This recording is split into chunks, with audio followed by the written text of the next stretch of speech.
Alhamdulillah tahun ini jemaah haji dari Sumatera Selatan, calon jemaah haji kita berikan tambahan uang saku, lebih kurang nilainya kalau dirupiahkan 1 juta rupiah atau sekitar 230 ya. Nah, sebenarnya ini hanya sebagai perhatian saja, bukan pada angka yang besar. Dan perhatian pemerintah tidak hanya memberikan uang saku, tapi fasilitas dari mulai rencana pemberangkatan.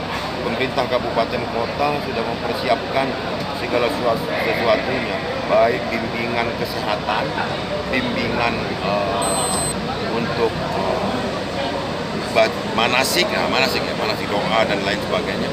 Itu transportasi semua diurus oleh pemerintah kabupaten kota juga di bawah penilaian Rakan Wilmena. Ini semua tercukupi dan insya Allah berangkat dengan tertib, kembali dengan